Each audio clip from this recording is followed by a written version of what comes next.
ரகசிய ஓட்ச நேயர்கள் அனைவருக்கும் வணக்கம். அடேங்கப்பா, இது ஒரத நாடா இல்ல சீமான் நாடான்ட்டு வாய பொளக்கிற வகையில இன்றைய தினம் நாம் தமிழர் கட்சி ஒரத நாட்டுல நடத்திய பொதுக்கூட்டம் மாநாடாக மாறி இருக்கு. பல நூறு மீட்டருக்கு மக்கள் வெள்ளத்தால் சூழப்பட்டிருக்கு. இது குறித்து தான் இந்த காணொலியில விரிவா பேச போறோம். வாங்க வீடியோக்குள்ள போகலாம்.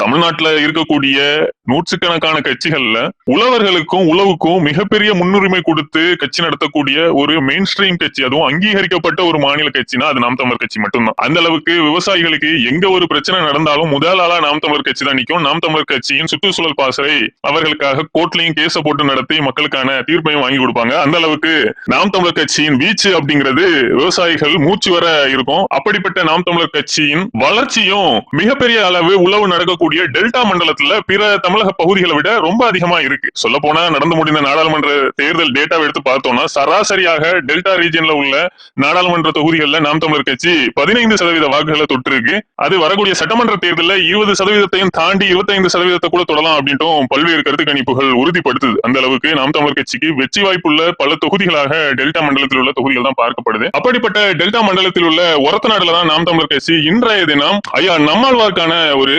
பொதுக்கூட்டத்தை நடத்தி இருந்தாங்க. அதுல பல்வேறு தரப்பட்ட மக்களும் உழவர்களும் வந்திருந்தாங்க. சீமான பெரிய அளவு அவர்கள் கௌரவித்ததையும் பார்க்க முடிஞ்சுச்சு. இந்த பொதுக்கூட்டத்துக்கு வந்த மக்கள் கூட்டம் கிட்டத்தட்ட 1 கிலோமீட்டர் நீளத்துக்கு ஒரத நாடு வீதியில நின்றுப்பாங்கன்னு தான் சொல்லப்படுது. அந்த அளவுக்கு எங்க பார்த்தாலும் மனித தலையாக தான் இருந்துச்சு. அந்த அளவுக்கு சீமான் அவர்கள் என்ன பேச போகிறார் அப்படிங்கறத கேட்கறதுக்கான பெரிய ஒரு மக்கள் திரளாகவே தான் அதை பார்க்க முடிஞ்சிச்சு. அந்த அளவுக்கு நாம் தமிழர் கட்சியின் வலிமை எந்த அளவுக்கு டெல்டா மண்டலத்துல இருக்கு அப்படிங்கறத இந்த பொதுக்கூட்டம் வெட்ட வெளிச்சமாக்கி இருக்கு. சொல்ல போனா இது ஒரத்த நாடா இல்ல சீமான் நாடான்ட்டு கேட்கிற அளவுக்கான அதீத ஆதரவலைய நாம் தமிழர் கட்சியின் தலைமை ஒருங்கிணைப்பாளர் சீமான் அவர்களுக்கு பார்க்க முடிஞ்சிருந்துச்சு. அதுலயும் இனி வரக்கூடிய நாட்கள்ல நாம் தமிழர் கட்சியின் தலைமை ஒருங்கிணைப்பாளர் சீமான் அவர்கள் பாமரனின் பயணம் அப்படின்ட்டு ஒரு நெடும் பயணத்தை டெல்டால இருந்து தான் தொடங்க போகிறார் அப்படிங்கிற தகவல்களும் வருது. முக்கியமா அந்த மீனவ கிராமங்களை ஒட்டி சீமான் அவர்கள் பெரிய அளவு ஒரு எழுச்சியை உண்டாக்குறதுக்கான நடைபயணமா அந்த பயணத்தை மேற்கொள்ள போகிறார் அப்படிங்கிற தகவல்கள் வருது. நிச்சயமாக நாம் தமிழர் கட்சியின் வெற்றியை அந்த பகுதிகளில் உறுதிப்படுத்தும் அப்படின்ட்டும் சொல்லலாம். அந்த அளவுக்கான மக்கள் எழுச்சி இப்பவே தெரியுது.